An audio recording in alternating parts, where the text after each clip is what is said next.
الرجيم بسم الله الرحمن الرحيم وما تدري نفس بأي أرض تموت إن الله عليم خبير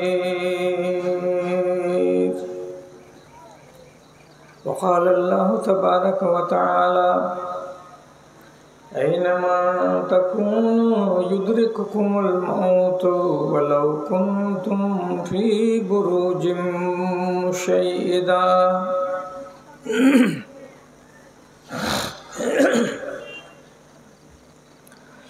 দুনিয়ার স্রোতে যদি মন ভেসে যায়, তীরে তুমি এনে দিও প্রভু দয়াময় গো, প্রভু দয়াময়। লালসাতে ভরা মন দিয়েছ আমারে,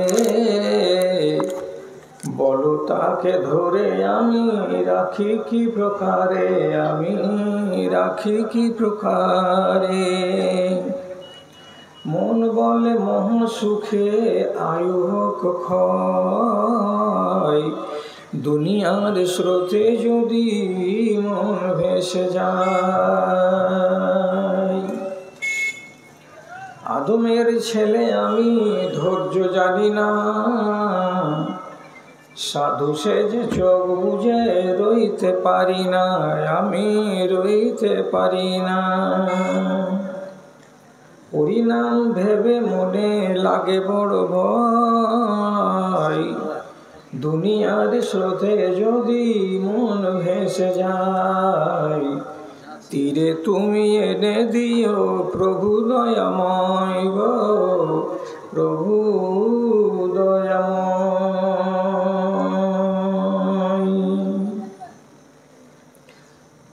মাননীয় সভাপতি সাহেব, সমবেত এই গ্রাম পার্শ্ববর্তী অন্যান্য গ্রাম থেকে আগত জ্ঞান পিপাসু দিন দরদি আমার সকল শ্রেণীর ভাই ও বন্ধুগণ, আড়ালে বসে থাকা আমার স্নেহের মাতা ও ভগ্নীগণ, আল্লাহর শুকরিয়া আদায় করছি যে 1 বছর গত করে আবার কিছু বলার উদ্দেশ্যে আপনাদের মুখোমুখি হয়েছি। এর মাঝখানে তো আর আপনাদের সামনাসামনি হয়নি বা মুখোমুখি হয়নি। কথা হলো যে ক্রিকেট খেলা এমন যে কোনো দিন শেষের 5টা 4টা প্লেয়ার নামতেই পায় না, আগকার 4 জনে খেলাটাকে সামটিয়ে নেই। জালসাটা এখন এমন হলো যে কিছু লোক আমাকে জগিয়ে রাখছে 3 মাথার সাপ মনে করে, সব শেষে দেখাবে। থেকে থেকে থেকে থেকে যখন জালসা কমপ্লিট তখন বলছে 3 মাথার সাপটাকে লিয়াই। 11 তারিখ থেকে আরম্ভ করেছি এই মাসের জালসা, আজকে 20 তারিখ হলো। এতটি জালসার ভিতরে একটি মাত্র জালসা যেটা ভোলামারিতে হয়েছে, ওইখানে লোক ছিল। তারপরে আজকে আল্লাহর হুকুম, আল্লাহর দয়া যে বিশনপুরের টিকে গুনতে পারা যাচ্ছে যে হ্যাঁ একটা মানানসই সংখ্যা আছে। এবার কথা হলো ঘড়ির 12টা যখন বাজে তো তার আগেই মানুষের 12টা বাজে। তো আপনাদের 12টাটা যেন একটু লেটে বাজে, এটা আমি অনুরোধ করছি। আমি স্টার্ট করলাম 11:30টাতে, তো জ্বালা পোড়া করবো না, 1 ঘন্টা আপনাদেরকে বয়ান দিচ্ছি। আপনারা আল্লাহর ওয়াস্তে মা খালাটি এবং ভাই বেরাদারটি আপনারা একটু স্থির হন। যেমনি 12:30টা হবে আপনি এখান থেকে বিনা অনুমতিতে চলে যাবেন, কোনো আপত্তি হবে না। তাহলে 1 ঘন্টাকে সময় রেখে শুরু করলাম যাত্রা। আপনাদের সামনে সূরা লোকমানের 34 নম্বর আয়াত পড়লাম। এই 34 নম্বর আয়াতে আল্লাহ রাব্বুল আলামিন 5টা জিনিসের কথা বলেছেন যে আমি আমার মুঠের ভিতরে রেখেছি। চাবি যেমন কেউ লুকিয়ে রাখে, চাবি না হলে আলমারি খুলে না, তেমনি আমি না বললে এই 5টা জিনিস সম্পর্কে কেউ কিছু জানতে পারবে না। আমি চাবি লুকা করে লুকিয়ে রেখেছি, আমার কাছে আছে 5টা জিনিস। অতটি বলা যাবে না। আমি 5 নম্বরটাকে চয়েস করেছি। সেটাতে কি বলছেন রব্বুল আলামিন? ওয়ামা তাদরি নাফসুন বিআইয়ি আরজিন তামুত। পৃথিবীতে এত মানুষ আছে, কোনো একটা আল্লাহর বান্দা বলতে পারবে না সে কোন জায়গাতে মরবে, কোন দেশে মরবে, কোন রাজ্যে মরবে। তারপরে সে এটাও বলতে পারবে না তার কাফন জুটবে না জুটবে না, সে কবর পাবে না পাবে না, কবর জুটবে কি জুটবে না, গোসল জুটবে কি জুটবে না, কাফন জুটবে কি জুটবে না, কোন দেশে কোন জায়গায় তার কবর হবে, মরণ হবে, কোনো আল্লাহর বান্দা বলতে পারবে না,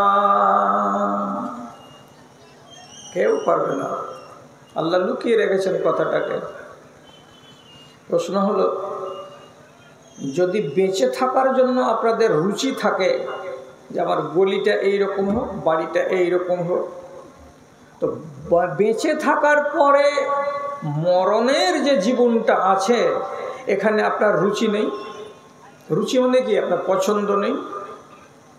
আপনার বাড়ির ব্যাপারে যখন আপনার পছন্দ আছে, সামনের দিকে স্লাইডিং কাঁচ হবে, সামনে কিছু ফুলের গাছ হবে, আগের দিকে একটা গলি থাকবে, গাড়ি টাড়ি খাড়ো হবে, তার জায়গা থাকবে, তো এগুলো যেমন আপনার পছন্দের তালিকাতে আছে জীবদ্দশায়, তো মরার পরে আপনার এইরকম কোনো রুচি বা আপনার চয়েস কিছু আছে না নাই?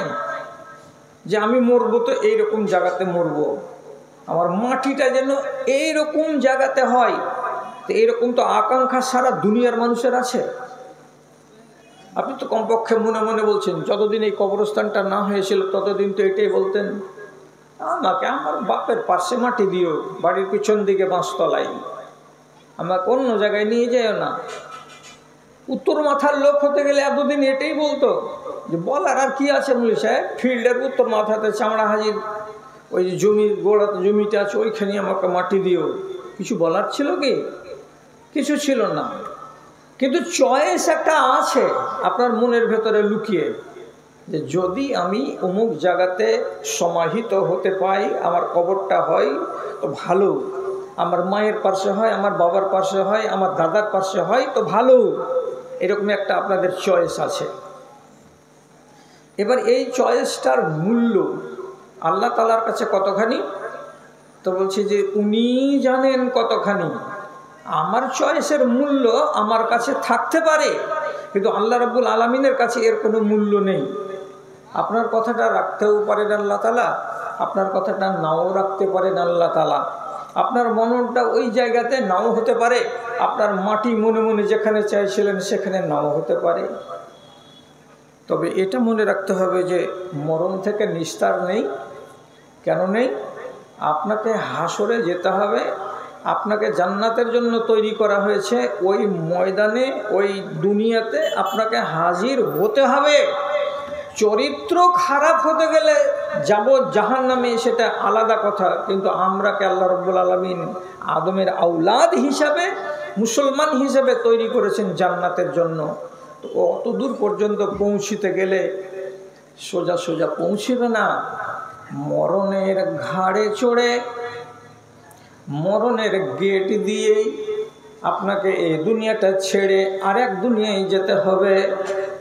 সেই দুনিয়াটার নাম হলো বারজাখি জীবন। ওখানে 1000 বছর, 500 বছর, 400 বছর, কতদিন থাকবেন আমি জানি না। কতদিন থাকার পরে আর একটা জীবন হবে, সেটা হাসরের ময়দান। এটাও লম্বা চওড়া জীবন, 50,000 বছর হাসরের ময়দানটাই থাকবে। তারপরে আমাকে পৌঁছাতে হবে কোথায়? তো সেই আখেরাতের জীবনে, অনাদি অনন্তকালের জীবনেই। এই জন্য আল্লাহ রাব্বুল আলামিন বলছেন, জীবনে কোনো মানুষকে এখানে রাখা যাবে না, তাকে মরণের গেট দিয়েই দ্বিতীয় নম্বর মঞ্জিলে পৌঁছিতে হবে। আর মঞ্জিলটার নাম হলো কবর। ইচ্ছা করলেও আপনি আটকাতে পারবেন না। আসা আর যাওয়া দুনিয়ার নীতি, শুনো গো বন্ধুগণ। আসা আর যাওয়া দুনিয়ার নীতি, শুনো গো বন্ধুগণ। আজ আমি গেলে কাল তুমি যাবে, নিস্তার নেই কোনো ক্ষণ, নিস্তার নেই কোনো ক্ষণ।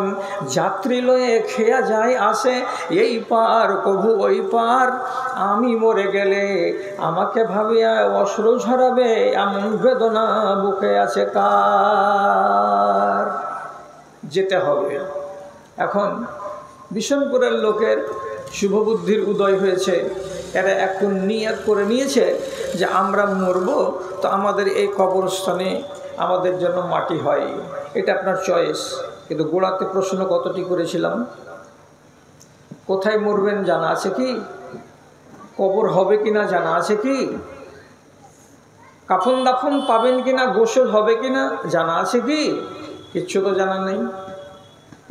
এবার নিজের কামনাটাকে ঠিক রাখেন, পূরণ করবেন না করবেন এটা আল্লাহ রাব্বুল আলামিনের ব্যাপার। আপনাকে সঠিক কথা বলি, কাউরি কাউরি পূরণ হয়ে গেছে দুনিয়াতে, কাউরি কাউরি পূরণ হয়নি, অথচ আমাদের চাইতে ওরা 20 গুণ বেশি কদরের লোক এবং সম্মানের লোক। আমি একটা নাম বলি আপনাকে। এক সাহাবী, তার নাম সাদ বিন খাওলা। রাসূলুল্লাহ বিদায় হজের জন্য মক্কা এলেন, তো 1,24,000 সাহাবীকে সাথে নিয়ে সেই সময়ে সাদ বিন খাওলা মক্কাতে অসুখ হয়ে গেলেন। অথচ এই সাদ বিন খাওলা মক্কারই লোক, হিজরত করে চলে গেছেন মদিনা। এখন তিনি মদিনার অধিবাসী। তো মদিনা এসে, মদিনা থেকে হজ করতে এসেছেন রাসূলুল্লাহর সাথে মক্কা। মক্কাতে এসে অসুখ হয়ে গেলেন। এবার অসুখ যখন হলো, তখন রাসূলুল্লাহ সাদ বিন খাওলাকে দেখতে গেলেন। দেখতে গিয়ে দুয়া দিচ্ছেন কি বলে, আল্লাহুম্মা শফি সাদ, আয় আল্লাহ রাব্বুল আলামিন, আমার সাথী সাদকে তুমি শিফা দান করো, সে যেন সুস্থ হয়ে যায়, সে যেন ভালো হয়ে যায়, এবং যেমন এসেছিল মদিনা থেকে তেমন আবার যেন নিজের বাড়ি ফিরে যায়। রাসূল দুয়া দিলেন। সাদ অসুস্থ মানুষ, বিছানায় পড়ে পড়ে আল্লাহর নবীর দিকে এমনি করে বড় বড় চোখ করে তাকাচ্ছেন। আর তাকাবার পরে বলছেন, আল্লাহ রাসূল, আমার মনের কথাটা বলছি আপনাকে। কি কথা? আমি মরে যাব, আমি আর জীবন পাব না। তবে আমার দুঃখ হলো এটাই, ইন্নী খেফতু আন আমুতা বিল আরজিল্লাতি হাজারতু মিনহা। আমি যেই জমিন থেকে হিজরত করে চলে গেছি আর এক জমিনে, আপনি ওই জমিনটার নাম দিয়েছেন তাইবা, মানে পাক ভূমি, পাক জমি। সেই পাক জায়গাতে আমি চলে গেছি। আরে মক্কার লোকেদের জালেমদের উৎপাতকে এবং জালেমদের উৎপীড়নকে সহ্য করতে না পেরে আমরা সবাই দেশ ছেড়ে চলে গেছি। কাজে আমার যত ভালোবাসা মদিনার সাথে লেগে আছে, আমার ভালোবাসা মক্কার সাথে আর তেমন নাই। তবে আল্লাহর ঘর আছে বলে শহরটাকে ভালোবাসি, কিন্তু আমার মরার ইচ্ছা নাই এখানে। আর আমি বুঝতেই পারছি আমার মরণ এখানেই হবে। রাসূলুল্লাহ বলছেন, এখানে মরতে ইচ্ছা করে না নাকি? একবার দ্বিধা করে তো বলবে, দ্বিধা নয়, নির্দ্বিধায় বলছেন, আমার মক্কাতে মরার ইচ্ছা করে না। আপনার যদি দোয়া থাকে আর আপনি যদি পারেন তো এটা করে দেন, আমার মরণটা যেন মদিনায় হয়। রাসূলুল্লাহ বলছেন, এতটুকুই আমার বলার ছিল। আল্লাহ তুমি সাদকে শেফা দাও, যদি তুমি শেফা পেয়ে যাও, ভালো হয়ে যাও, তাহলে মদিনায় তোমার মাটি হতে পারে। আর যদি এটা আল্লাহ রাব্বুল আলামিন কবুল না করেন, তো তুমি ইচ্ছা করো না, তুমি পছন্দ করো না যে মক্কাতে আমার মাটি হোক, কিন্তু রব্বুল আলামিন চাইছেন এখানে তোমার মাটি হোক। আমি খণ্ডাতে পারবো না, এখানেই তোমার মরণ হবে, এখানেই তোমার মাটি হবে। একটা সাহাবী যাদের সম্বন্ধে রাসূলুল্লাহ সার্টিফিকেট দিয়েছেন যে এরা সব জান্নাতি, আর সেই মানুষটা নিজের ইচ্ছা জাগালেন কি যে মদিনায় মরব, কিন্তু মরতে পেলেন না। মরে গেলেন কোথায়? মক্কায়। দাফন হলো কোনখানে? জান্নাতুল মুআল্লা। মক্কার একটা নাম করা কবরস্থান, তার নাম হলো জান্নাতুল মুআল্লা। তাহলে মরণের ব্যাপারে কি আমার ইচ্ছা আছে, বা আমার ইচ্ছার গ্যারেন্টি আছে যে হ্যাঁ পূরণ হয়ে যাবে? ইনার হলো না। আবার আর একটা লোকের কথা বলছি, আর একটা লোকের কথা খুব শর্টে বলে দিচ্ছি, একবারে এক নিমেষের ভিতরে আপনাকে বলে দিচ্ছি। হযরত উমর দোয়া করছেন একদিন, বেটি হাফসা নবীজির স্ত্রীর সামনে বসে, বেটি ইনার কি বলছেন?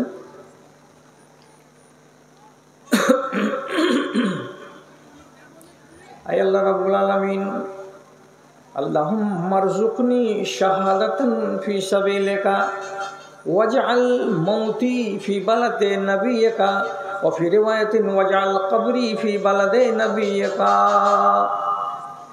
উমর দোয়া করছেন আল্লাহর কাছে, আয় আল্লাহ তুমি আমাকে শহীদ হয়ে মরতে দিও, আমি শহীদ হয়ে মরতে চাই। এক। ২ নম্বর কথা, আমার মরণ যেন মদিনার মাটিতে হয়, আমি মদিনাতে মরতে চাই, এটা আমার আকাঙ্ক্ষা। এক সাহাবী বেটি হাফসা বলছেন, আব্বা কেমন দোয়া করছেন, শহীদ হয়ে মরবেন, তো মদিনা শহরে কি যুদ্ধ হবে যে দুশ্মনেরা আপনাকে মারবে আর আপনি শহীদ হবেন, আর মদিনাতেই আপনাকে মাটি দিয়ে দেওয়া হবে? শহীদ হয়ে মরবেন তো যুদ্ধের ময়দানে যেতে হবে, আর যুদ্ধের ময়দান কি মদিনার কাছে হবে, দূরে হবে? যদি যুদ্ধের ময়দানে মরেন, তো কে আপনার লাশকে বয়ে নিয়ে এসে মদিনাতে দাফন করবে? দুয়াটা আপনার আমি তাল ধরতে পারি না। হযরত উমরের বিশ্বাস কত গাঢ় ছিল। বেটিকে বলছে, বেটি বান্দার কাজ হলো চাওয়া, আর আল্লাহর কাজ হলো তার দেওয়া। কেমন করে দিবেন, কিভাবে পাওয়া যাবে, এটা আমি জানি না। আমার চাওয়ার কাজ আমি চাইলাম, আল্লাহ রাব্বুল আলামিন কিভাবে দিবেন তিনি তা জানেন। কথাটা থেকেই গেল। শেষ পর্যন্ত আল্লাহ রাব্বুল আলামিন কি নসিবে তার করলেন, ফজরের নামাজ পড়াতে গেছেন, এমন সময় ওখানকার একটা ফার্সি গোলাম, এর নাম হলো ফিরোজ দাইলামি। এই আবু লুলু ফিরোজ দাইলামি নামক পারস্যের গোলাম, তার খঞ্জরটাকে লুকিয়ে বের করে নামাজের হালাতে হযরত উমরের পেটের ভেতরে জোর করে ঢুকিয়ে দিল। আর যেমনি ঢুকিয়ে দেওয়া, তিনি মসজিদ থেকে বেরিয়ে গেলেন, নামাজ পড়াতে পারলেন না। 3 দিন বাঁচলেন, 3রা দিনের দিন তিনি মরে গেলেন। আর যখন তার মরণ হয়ে গেল, তো মরণ হয়ে গেল শাহাদাতের মরণ। কেন? যে তিনি অন্যের দ্বারাই আঘাতপ্রাপ্ত হয়ে তিনি মরণ পেয়েছেন, এই জন্য তাকে শহীদ বলা হয়। শহীদ তো হয়ে গেল, এবার কবর কোথায় হবে? মদিনার লোক মদিনাতে হবে। মদিনার বড় কবরস্থানের নাম কি? বাকি। বাকিতে সমাহিত হতে হবে। কিন্তু আধমরণ অবস্থাতে তিনি বেটাকে পাঠালেন, বেটা মা আয়েশার কাছে যাও। রাসূলুল্লাহর যেটা কামরা, সেই কামরাতে এখন পর্যন্ত 2টা লাশ আছে, 2টা লাশ। তো ভালো করে বুঝে নেবেন, ভালো করে বুঝে নেন কথাটা। এখানে বসে আছেন তো, মদিনাওয়ালাদের কিবলা হলো এদিকে, আবার এখানেই বুঝেন বসে বসে এদিকে কিবলা। তো রাসূলুল্লাহর কবর আছে এইখানে, আর ওখান থেকে একটু 2 হাত সরে পৈতানের দিকে হযরত আবু বকরের কবর আছে, অর্থাৎ পূর্ব দিকে। তার ওখানে 2 হাত সরে আর একটা জায়গা ফাঁকা আছে, কবর হবে। এটা কবরের জন্য জায়গা রেখেছেন কে? তো মা আয়েশা। ওই ঘরে আমি থাকবো, আমার বাপ থাকবে এবং আমার স্বামী থাকবে। তো তিনি গিয়ে দরখাস্ত করলেন, বেটাকে বলে পাঠালেন বেটা তখন যে বললেন হযরত আয়েশাকে, তো হযরত আয়েশা রাজি হয়ে গেলেন যে আমি আমার জন্য রেখেছিলাম জায়গাটা, হযরত তোমারকে আমি দান করে দিলাম, যাও এখানে তোমার আব্বাকে দাফন হওয়ার সুযোগ দেওয়া গেল। তো হযরত উমরের কবর হয়ে গেল। এবার আবু বকরের পায়ের দিকে অর্থাৎ পৈতানের দিকে, তাহলে তিনটা মানুষ নবীজির ঘরের ভেতরে শায়িত আছেন, আর এই তিনটাই কবর আছে মা আয়েশার ঘরের ভেতরে। তো যাই হোক, কথাটা কি বলছিলাম, এই মানুষটা দোয়া করলেন, তো তার দোয়াটা রব্বুল আলামিন কবুল করে নিলেন। কথা বোঝা গেল? ওর তামান্না পুরা হয়ে গেল। এবার আপনি দোয়া করেন, আপনার যদি আকাঙ্ক্ষা থাকে। আমি জোর গলাতে বলছি, আমার পরিবারকেও আমি বলে রেখেছি, এখানে সাহায্য সহযোগিতার হাত আমাদের আছে, কিন্তু আমরা নিজে, আমাদের পরিবারের লোক, আমার আব্বা 6 কাঠা জমি কবর বলে আমাদেরকে দেখিয়ে দিয়েছেন, ওখানে আমাদের এখন পর্যন্ত 7টা বাড়ির লোক দাফন আছে এবং আমরা ওখানেই সমাহিত হব। এটা আমার ইচ্ছা। এখন আমি হব কিনা কে জানে। ওখানে আমার মরণ এই দেশে যদি হয় তাহলে তো হবে, আর যদি এই দেশে মরণ না হয় তাহলে কি হবে? আমার আকাঙ্ক্ষা পুরা হতেও পারে, আমার আকাঙ্ক্ষা পুরা নাও হতে পারে। কিন্তু আপনি আল্লাহর কাছে আকাঙ্ক্ষা করতেই পারেন, সবারই যে এটা কবুল হয়ে যাবে তা নয়। আপনার বাড়ি কোথায়, আপনি মরবেন কোথায়, এগুলো যদি জানতে যান তো আপনার মাথা খারাপ হয়ে যাবে যে আল্লাহ এগুলা কথা মৌলবিটা পেল কোথায়। একটা শহরের নাম বলছি, ইস্পাহান আছে কোথায়? ইরানে। ইরানের ইস্পাহান শহর থেকে একটা 16 বছরের নওজওয়ান ছেলে, অগ্নি পূজক, আর বাপ আগুনের পূজা করত। তো সেদিন বাপ বলছে আমার বাড়িতে কাজ আছে, তুমি ওই মাঠে যাও আমাদের খামার বাড়িতে, আজকে সারাদিন ওখানে যোগানদারি করো। এর নাম হলো সালমান। এখান থেকে 10 কিলোমিটার দূরে বাপের খামার বাড়িতে গিয়ে খামারের পাশে একটা ছোট্ট গির্জা দেখতে পেল। বুঝেই না যে গির্জা কাকে বলে। ওখানে গিয়ে যদি উঁকি মেরে দেখছে তো 10-12 জন লোক দাঁড়িয়ে দাঁড়িয়ে খ্রিস্টানদের নিয়ম অনুযায়ী তারা নামাজ পড়ছে। নামাজ যখন শেষ হলো তখন ভদ্রভাবে ওদেরকে জিজ্ঞেস করে বলছে, আপনারা কি করছিলেন? বলছে আমি ইবাদত করছিলাম আমরা। তখন ওখানে সালমান ফার্সি বলছে, আমার বাপের যেগুলো ধর্মের ইবাদত, সেই ইবাদত থেকে আপনাদের ইবাদতগুলো ভালো লাগলো। তো তোমার বাপের ইবাদত কেমন? বলছে আমার বাপের ইবাদত হলো আগুনকে পূজা করা, সারাদিন 24 ঘন্টা একটা চাকর নিযুক্ত করা আছে, এবং আমার বাপের বাড়িতে বিশাল বড় একটা এইরকম চুলহা তৈরি করা আছে, যেখানে সারাদিন সারা রাত আগুন জ্বলে।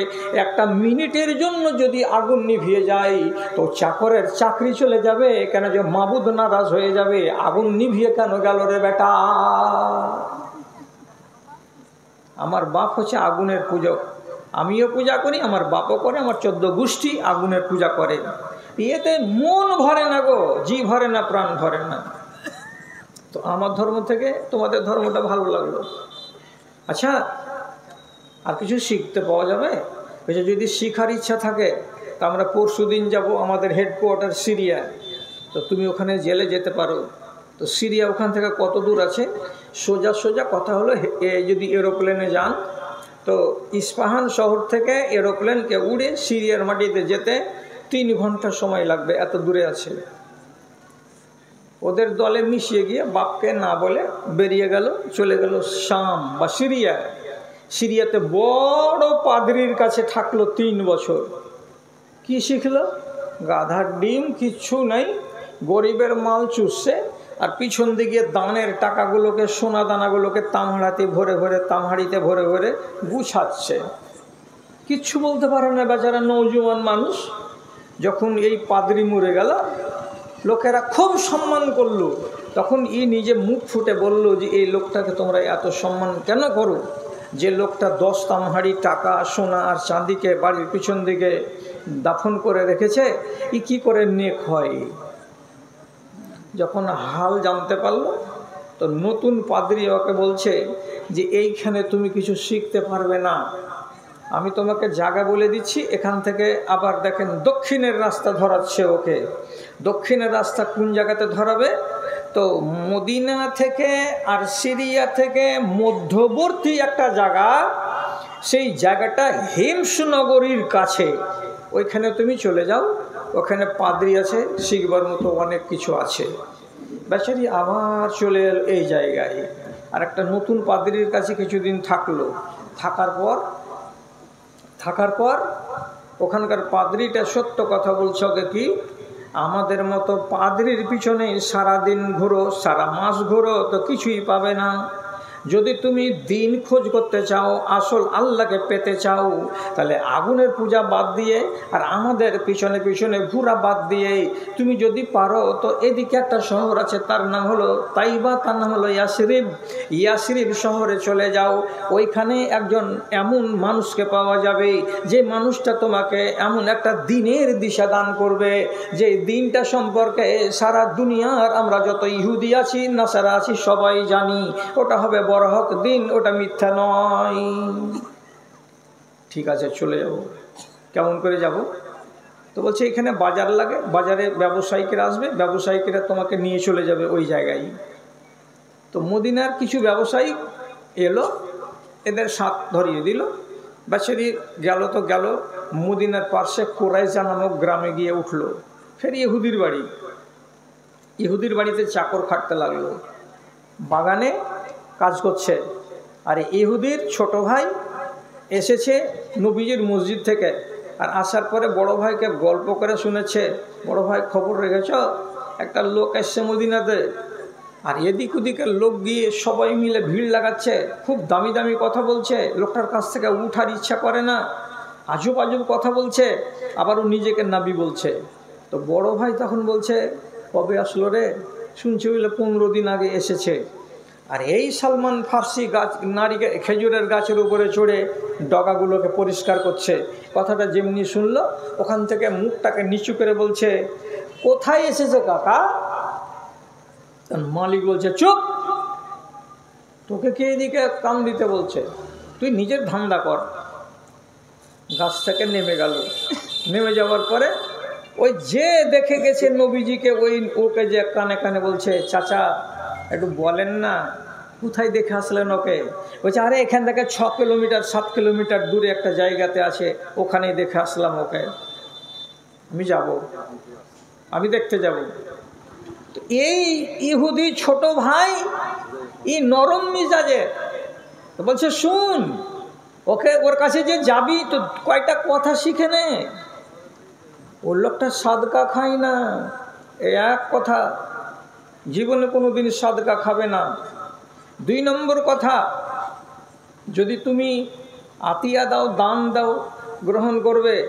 3 নম্বর কথা, ওর ঘাড়ের এই জায়গাটাতে এত বড়টা পায়রার আন্ডার সমান মাংসপিণ্ড বড় হয়ে আছে, এটা হলো মোহরের নবুয়ত। যদি এগুলো মিল খাই তাহলে নবী বলে মানবে, আর না হলে মানবে না। আমরা তাওরাতে পড়ে রেখেছি। সালমান ফার্সি এতটি খেজুর মালিকের বাগান থেকে নিয়ে চলে গেল 4-5 পা করে হাঁটতে হাঁটতে মদিনার মসজিদে। আর যাওয়ার পরে সালাম দিল, ইহুদিদের সালাম। ইহুদিদের সালাম হলো কি, শুলুম শুলুম দিয়ে ঢুকলো। ঢুকার পরে খেজুরটি বাড়িয়ে দিয়ে বলছে, এটি আমি সাদকা দিলাম, আপনি খান এবং আপনার সাথীদেরকে নিয়ে খান।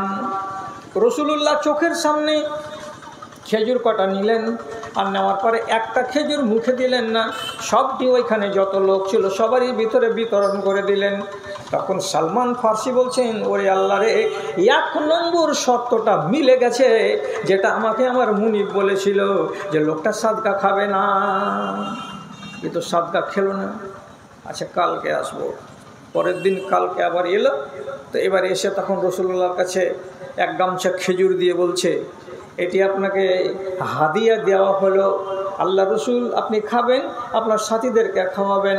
যখনই শুনতে পেলেন এটা হাদিয়া, এটা দান, তখন রসুলুল্লাহর চোখের সামনে একটা খেজুরকে এমনি করে ফেড়ে বিচিটা বের করে মুখে দিয়ে চিবোতে লাগলেন। সালমান ফার্সি খুশি হয়ে যায়, বলছেন, আল্লাহজি 2 নম্বর আলামতটা মিলে গেছে, এটাই হবে শেষে নবী, এর কাছেই দিন পাওয়া যাবে। আবার কালকে আসবো। তিসরা দিনের দিন এসেছেন তো নবীজি মাইয়াতকে দাফন করার জন্য বাকি কবরস্থানে বসে আছেন। তো এখানে এসে বসে না, খালি এদিক ওদিক ঘুরি ফিরি করছে। তখন রসুল্লাহকে দেখে বুঝে নেওয়ার পরে বলছে, আমার পিঠের দিকে দেখছো, পিঠ দেখবে নাকি? পিঠ দেখবে নাকি?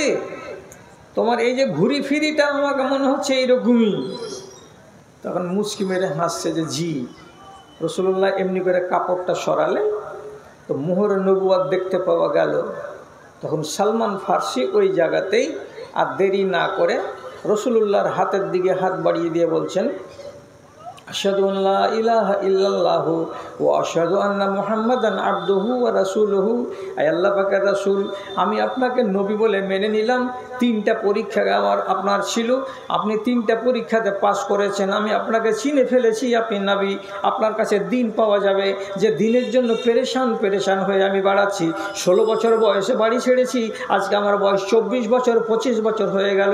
পেলাম তো পেলাম, এত দিন পরে দিনকে পেলাম। আচ্ছা, লোকটা মরবে না? মরতে তো হবে। তো জন্মিল কোথায়? ইরানের ইস্পাহান শহরে। জীবনটা কাটলো কোথায়?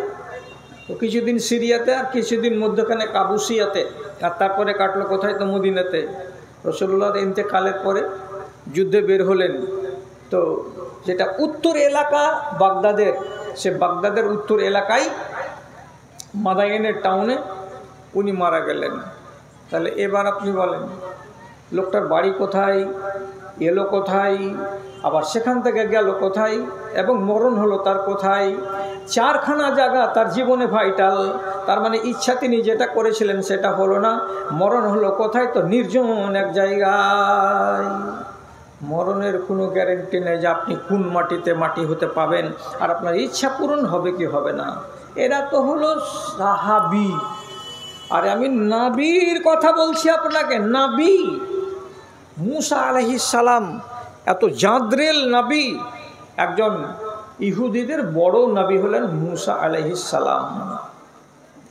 উনি নিজের বাড়ি থেকে বেরিয়েছেন প্রয়োজন মতো, আর বেরিয়ে গিয়ে আস্তে আস্তে বাইতুল মুকাদ্দাস থেকে 15 কিলোমিটার দূরে আছেন পূর্ব দিকে। ঠিক এইরকম টাইমে তার মরণের পরোয়ানা চলে গেল। যখন মালাকুল মউত এসে অনুমতি নিল যে আমি মালাকুল মউত আপনার জান কবজ করব, তো গালে চোখে মারল চড়, চোখটা কানা হয়ে গেল। ফিরে গেল মালাকুল মউত আল্লাহর কাছে, চোখ ভালো করে নিয়ে এলো।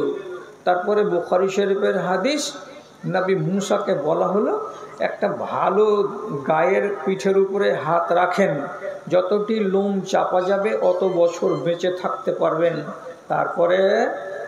তারপরে আবার আমার হাতে আপনাকে ধরা পড়তে হবে। রেহাই নেই না, রেহাই নেই। যখন রেহাই নেই, তাহলে এই তোমার হাতের তলা, আমার হাতের তলাতে যদি 500, 700, 1000, 2000 লোম চাপা যায়, তো এত বছর বেঁচে লাভটা কি আমার? যদি তোমার হাতে আমাকে ধরা পড়তেই হয়, তাহলে আর দরকার নেই, তুমি এখনই আমার জান কবজ করে নাও। আমি তোমার জান কবজকে মেনে নিতে রাজি আছি।